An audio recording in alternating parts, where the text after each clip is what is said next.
Hi, Scott Nelson, Senior Wealth Manager with Boulay Financial Advisors. I'm back yet again with another market perspective, this time for the first quarter of 2021. It's April 2021. We at Boulay hope that you're doing well and, like us, are looking forward to spring and a return to normal life soon. So let's go take a look at what the markets did in the first quarter. The stock market had another strong quarter, flirting with new all-time highs based on investor belief that a strong recovery is on tap. Overall, U.S. stock gained 6.3% approximately as measured by the Russell 3000 index. Small cap stocks did even better, returning 10.2% approximately, according to the CRSP small cap index. Though not as strong, international stock markets were also up for the first quarter, rising 3.5% according to the MSCI All Country Index. Emerging markets cooled off a bit from late 2020, but still managed to gain about 2.3%. It's been a bit over a year now since the pandemic roiled the markets, and then the markets rallied strongly. So the 12-month returns are rather impressive, but maybe a better perspective would be the longer 3-year view.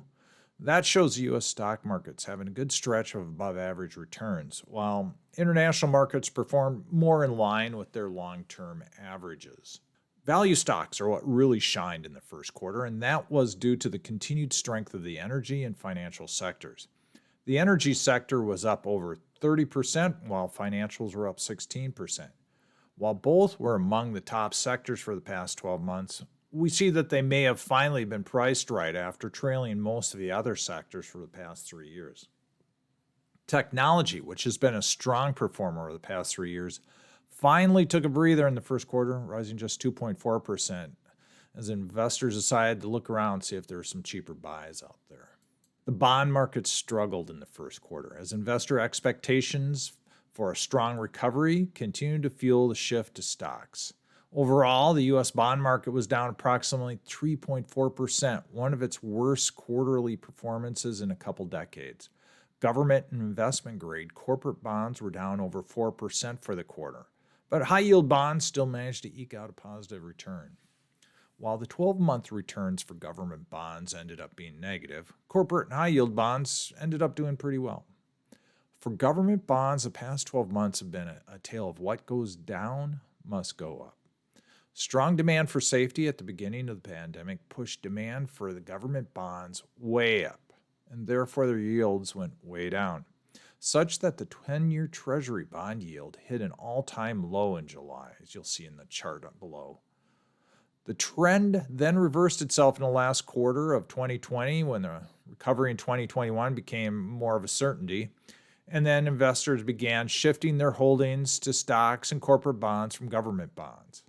Now we find the 10-year Treasury yield is nearly back to where it was at the beginning of 2020. Switching to the economy, the March unemployment report was a real shot in the arm to investor confidence, as over 916,000 people found work during the month. The chart on the left, though, shows that we still have a ways to go to get that gap between those who want to be in the labor force and those who actually are employed back to where it was before the pandemic. The chart on the right shows how many sectors are still employing fewer people than they were in February 2020, and in particular, how far the leisure and hospitality sector has to go. How important is the vaccination program to getting people back to work? A U.S. Census survey in late March found that 4.2 million people are not working because they are afraid of getting COVID or spreading it to vulnerable family members. Thinking about the recovery, an important issue to its success will be the ability of businesses to meet the demands of consumers in their post-pandemic lives.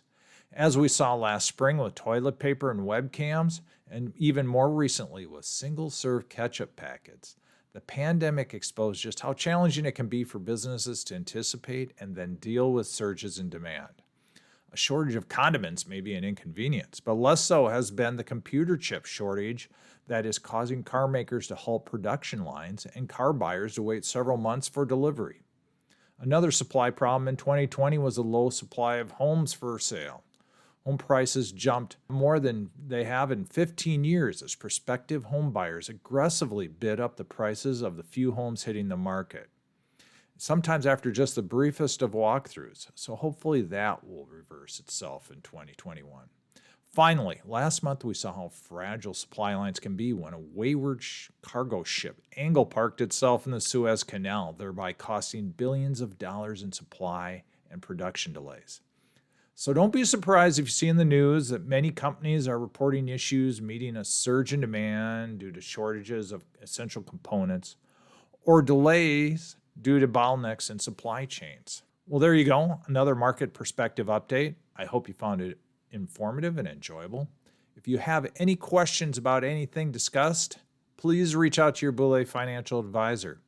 If you do not have a Boulay financial advisor and would like more information on how we can help you, please check out the Boulay website, drop us a call at the number above, or email us at learnmore@boulaygroup.com.